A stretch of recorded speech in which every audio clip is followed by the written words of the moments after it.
OK. Moi, de mon côté, je suis allé à des talks surtout d'architecture. La première talk était sur Azure et le cloud computing.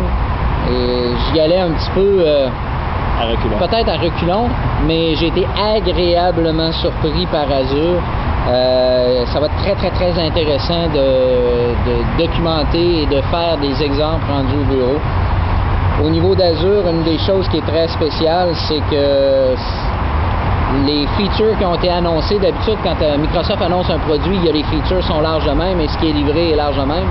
Maintenant, avec Azure, c'est le contraire. Ils ont annoncé ça et plus le temps passe, plus les features qui vont être à la release vont être grands. Donc, cette partie-là était très, très, très intéressante. On a parlé des hosting services à l'intérieur de Azure. On a parlé des databases. On a parlé des .NET Services. Donc, un grand tour d'horizon sur tout ce qui est Azure. Après ça, j'ai vu un talk sur VSTS 2010. Toutes les fonctionnalités dans la version Architecture Edition. Donc, c'est quelque chose qu'on avait vu au Pattern and Practices Summit l'année passée en mai à Québec.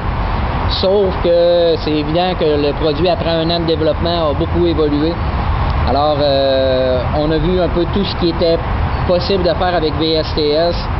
Donc, on pourrait le résumer en 3 parties.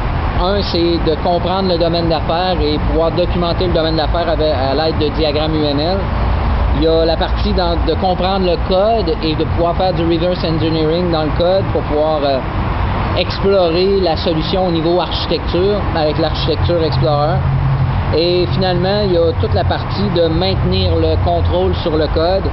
On parle d'intégration avec TFS, avec les work items.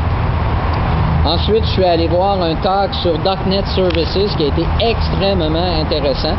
Où est-ce qu'ils ont expliqué comment pouvoir faire les services avec .NET Services.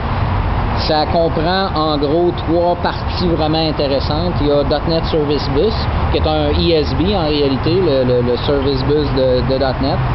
Et il y a après ça tout ce qui est sécurité avec les Access Control Service de .NET. Et finalement, il y a des Workflow Services qui sont intégrés avec Azure. Donc, c'est ce que moi j'ai vu dans ma journée.